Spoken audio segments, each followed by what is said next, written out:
Greetings to you and welcome to this episode of Grace Podcast. I'm Timothy Muse. I'll be your host today as we join this time together. This podcast is the digital arm of Grace Life Coaching.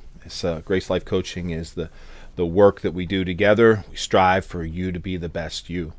So thank you for investing in your time in this. Thank you for participating in this. It is by your investment, by your time, that we continue to move this forward, that we continue to invest in it. This podcast is really grassroots, building up from the ground. So it is by your love and your grace and with you sharing it out there that we get this information going forward.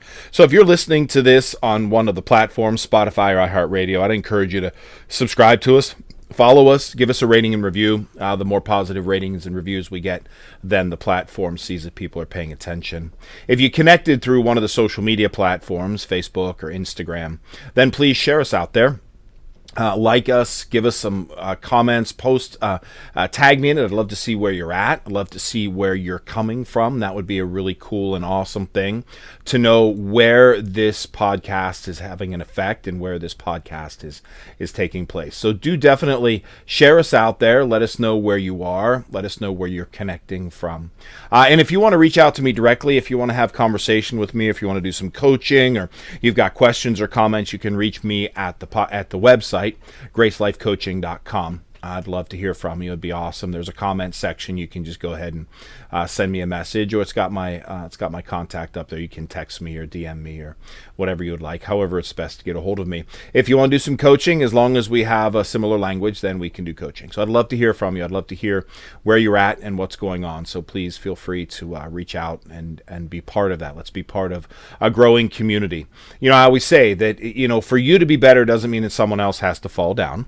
It doesn't mean that someone else has to be less than. That's definitely not the case. And certainly I'm not saying that where you're at is bad. That is not the case at all. You're here because you want to be better. So you realize that we all have shadows and spots in us that need to be addressed. So you're here because you want to have those addressed. You want to grow and you want to expand. And I think that's awesome. And I thank you for taking the time and the input to do that. Today I want to talk about rest. Now, rest is a funny thing. It really, truly is. Because oftentimes we want to categorize rest and sleep. Now, sleep is rest. Don't get me wrong. We do rest while we sleep. So sleep is a form of rest and a very important form of rest. You should be getting anywhere from 7 to 9 hours of sleep a night. According to most places, most research, and most organizations, that's what I'm looking for, they indicate anybody over the age of 18 should be getting 7 to 9 hours of sleep a night. So most likely, if you're listening to this, you're falling in that age range. Actually, from 13 to 17, I think it's 7 to 10 hours or 8 to 10 hours of sleep a night. So sleep is important, okay? I'm going to put a pin in that. Sleep is important. Sleep is foundational. You will never do anything better on a poor night's sleep. Okay? You just won't. All right? So sleep is foundational. But I don't want to talk about sleep. I'll talk about sleep another time because I'm actually doing some other work around sleep, and I'm hoping that's going to come out later on, maybe this year, as something more formal and something more written. But I want to talk about rest. Now, rest is not just sleep. Rest is setting aside time. Rest is self-care. And there's actually 7 forms of rest that I want to touch on. 7 forms of rest. There's 7 different forms of rest that I want to talk about. And each one creates for itself a different part of our lives and brings about rest in our lives. And I'm drawing some of this from Sacred Rest, Recover Your Life, Renew Your Energy, Restore Your Sanity from Dr. Sandra Dalton Smith. And she did some work on this, and there certainly are others. I'm connecting through the Mindful Health Solutions website. It's a good website. It's got some good stuff to it. But the 7 forms of rest, and I'll just list them here: physical, mental, emotional, sensory, creative, social, and spiritual. Now, if you write things down, if you listen to me and write things down, I'm going to go through these again, so in a little more detail. But I wanted to lay them out there. That way, then, if you're like, you know what, this isn't interesting to me, I'm going to stop now and not listen to the rest of the podcast, which I hope you do, but I understand if you don't. But those are the 7 forms of rest. Okay, so the first one, obviously, is physical rest. Physical rest means taking a break from physical activities, the things that we do every day. And we might think of rest as just lying down or sitting, and that's possible. But let's talk about other things like stretching, taking a nap, getting a massage, taking a short walk, or movement of some kind in the body. Rest doesn't have to mean motionless.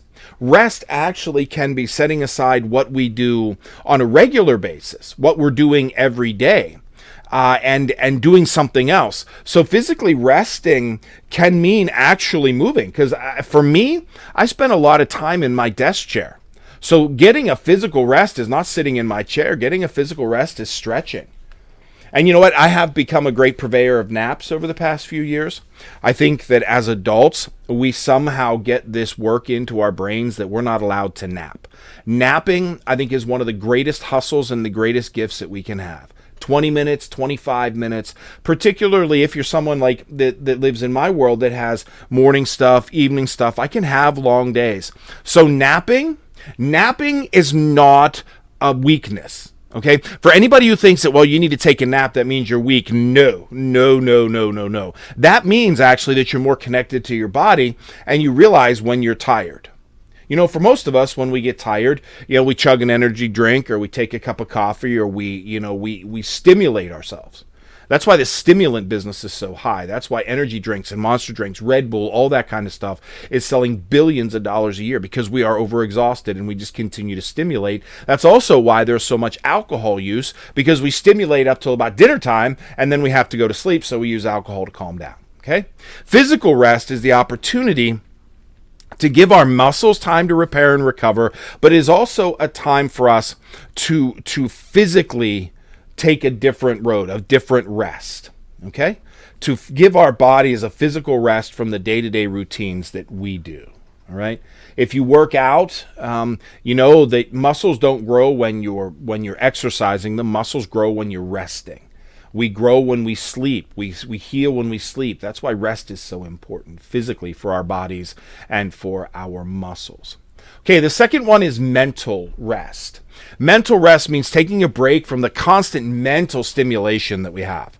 We face it every day. We are inundated by it more and more every day. FOMO is more and more of an issue, fear of missing out. So we just get on our phones and get on social media and get on all these platforms, which I'm thankful that you're on the platforms because you're listening or you're watching.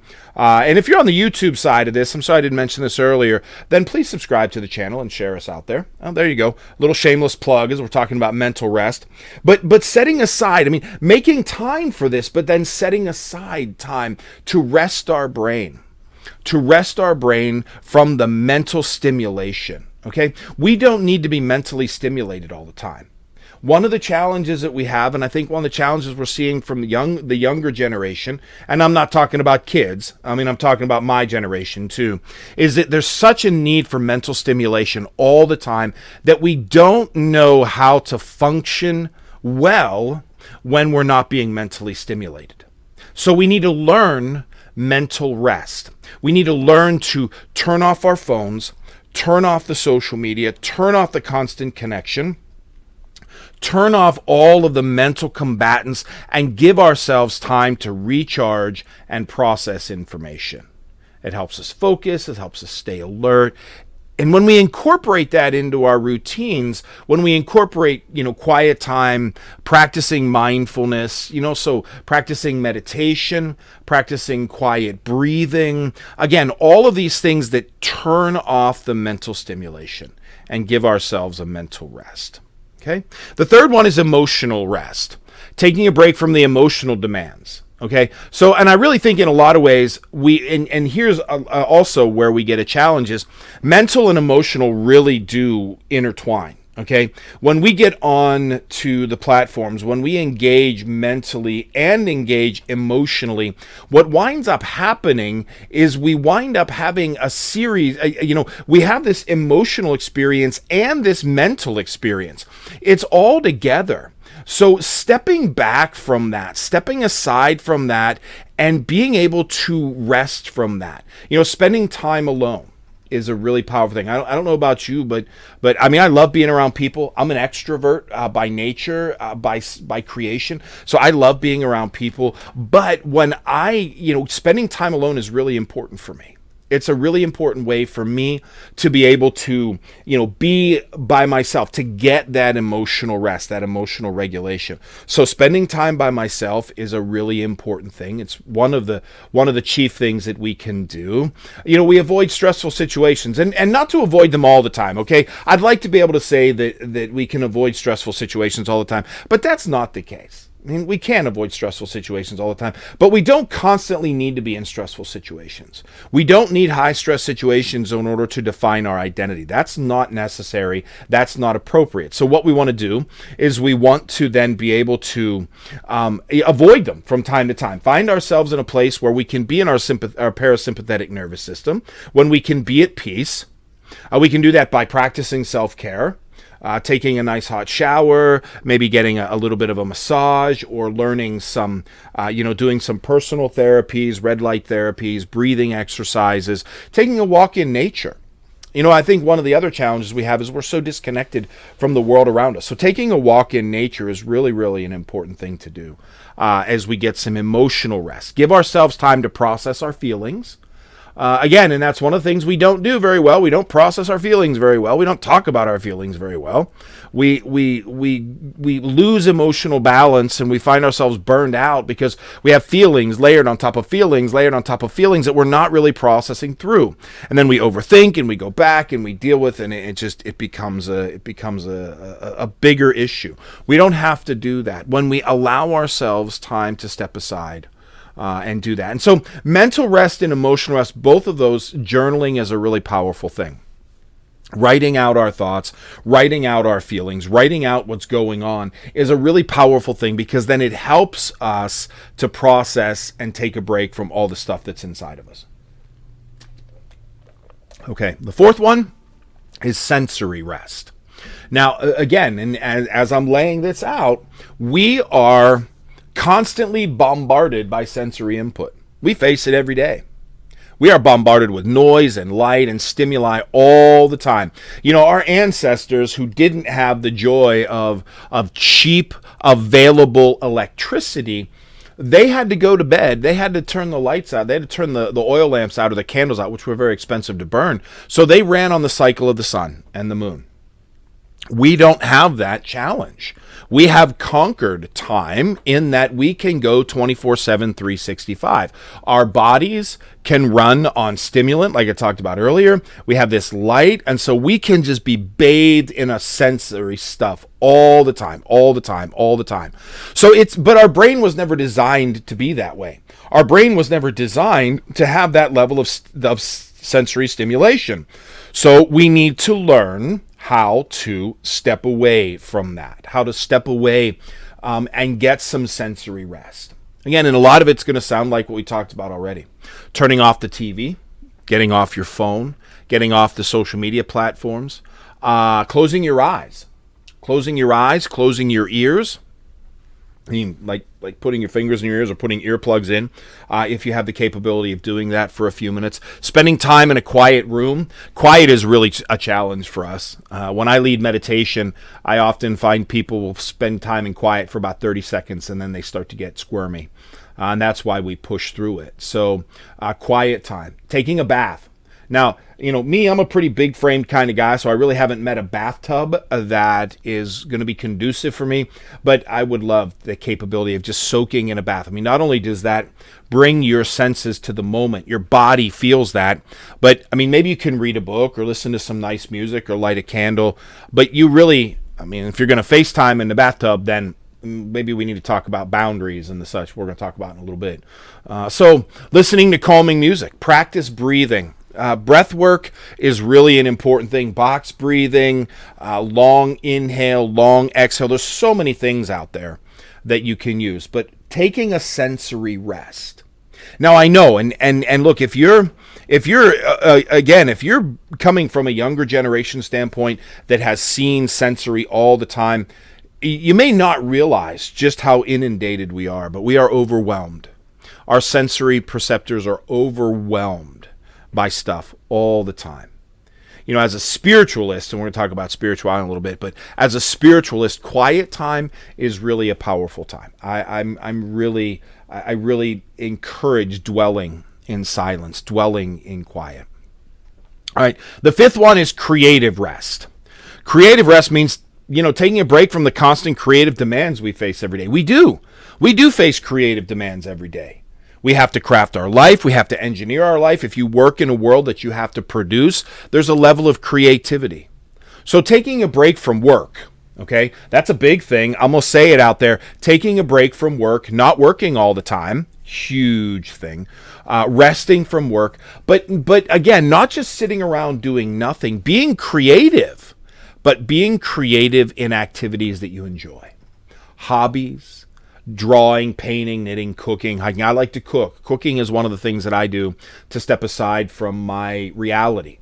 I like to create. I like to cook. One of the things about me and my need for a creative rest is that I live in a world that is very open-ended. As a podcaster, I finish the podcast, I put it up, and the episode is done, but I don't know how it's going to affect those who are listening. When I look at the map of people who are listening to the podcast, they're all over the world. I may never speak with them, which I mean, it'd be awesome if I did, but I don't know how the words are going to affect them. As a preacher, as a teacher, I lay the words out there, and sometimes I see the fruit of the labor, but a lot of times I don't. So what I need for my creative rest is I need to do something that starts, finish, I see the fruit of it, I'm done with it, I can lay it aside, which is why I love cooking. Because I can create a recipe, I can think about something, I can make it, I can eat it, I can enjoy it with my family, it gets cleaned up and it's done. That is very rewarding for me. Because it's something that I can look at and say, look at what I've been able to do. That is enjoyment for me. Now, if your world consists of things that you finish every day, if your world is, if you're an accountant or you're, in a numbers world or a banking world where you have to wrap up at the end of the day, then maybe your creative rest is more open-ended, like drawing or painting or writing, that doesn't really come to fruition right away. But that's where we find our rest creatively. Not in not doing something, but in doing something that we don't have to do in a creative realm. So the sixth one is social rest. Now, I think you probably kind of figured this out. Taking a break from social interactions, from face to face, from day to day. Again, our ancestors, when humanity was created, we weren't created to be in such global community. Now, that's not to say that it's bad, wrong, or negative. I'm not going to criticize that in any way, shape, or form, because it's been incredible. It has shown incredible advancements to the world over the past 100 years as we have opened up the global community. However, what that's done is that has created a circumstance in us that we're just not used to. We're not used to that level of human interaction. So therefore, we have this place where we become overwhelmed, we become burned out, we become isolated. So intentionally resting in a social circumstance, intentionally socially resting is an important thing. That's spending time alone, which makes sense. Avoiding social situations. It's okay to say no to an invitation to a party or an invitation to dinner. And you know what? I mean, it really is okay if you have plans and it's like, look, I'm just overwhelmed, I'm tired, I'm spent. It really is okay to then say no, cancel, reschedule. It's okay to spend time by yourself. It's okay to go on solo picnics or hikes or go to lunch by yourself or go to the movie by yourself. Spend time with yourself. Spend time with close friends and family. Oftentimes those who are the most important to us get the least amount of our time because we just feel the need to push our time into everybody else. Well, that's not how it has to be. It really isn't. We are allowed to do this. We are allowed to rest from these things, give ourselves time to recharge and maintain. Okay? And the last one that I want to touch on is spiritual rest. Resting from the spiritual demands we face every day. And we do face spiritual demands every day. We face the demands of giving good energy to others and lifting others up and presenting ourselves in a positive light, in a positive energy. So taking a break from that and getting into things like meditation and prayer, spiritual practices that you enjoy. I mean, I come from a liturgical perspective. I love to sing the hymns. I love to do liturgical worship. I love to read the Holy Scriptures. But I like to practice yoga. I like to write. I like to do poetry. These are all spiritual practices that feed my soul. Now, I have spiritual work that I have to do too. I'm a spiritual leader. A lot of people come to me and I try to give them good energy, good positive spirit, and that's all powerful, and I love doing that. But I can't do that all the time. I need to fill up my bucket in order to be able to help others fill up their bucket. So that's part of what it means to have spiritual rest. So these are the 7 types of rest that we want to try to incorporate into our world. Physical rest, mental rest, emotional rest, sensory rest, creative rest, social rest, and spiritual rest. And to try to bring these forms of rest. Again, and they don't have to be huge things, okay? You don't have to spend all day doing yoga, all right? You don't have to spend all day napping, though that would be kind of nice sometimes, wouldn't it? Or all day journaling. But when we engage the day, if we can add just a few of these, just a few moments of these throughout the day, it can really help to engage us and help us to grow. So that's what I have for you today. Now there is another part that I want to talk about this, and I want to talk about how to incorporate these 7 types of rest into your life. So I'm going to put that into the next episode. So I'm going to push this episode. I try to keep these episodes to around 20 minutes. I've gone a few minutes over, which again, I mean, it's okay. But in order to bring incorporating the types of rest into it, then I don't want to add that much time. So I'm going to put a pin in it here. That's what I have for you today. I'm going to pick it up next time, talking about incorporating the 7 types of rest into your life. Once again, thank you for being part of this. Share it out there. If you're listening to it on one of the platforms, then follow us, give us a rating and review. If you are listening to us, if you're watching us on YouTube, thanks for being part of that kind of new reality. I would ask that you certainly would subscribe to the channel, share it out there, get it out there so that others can engage in it. Once again, thank you for being part of this. At Grace Life Coaching, we want you to be the best you.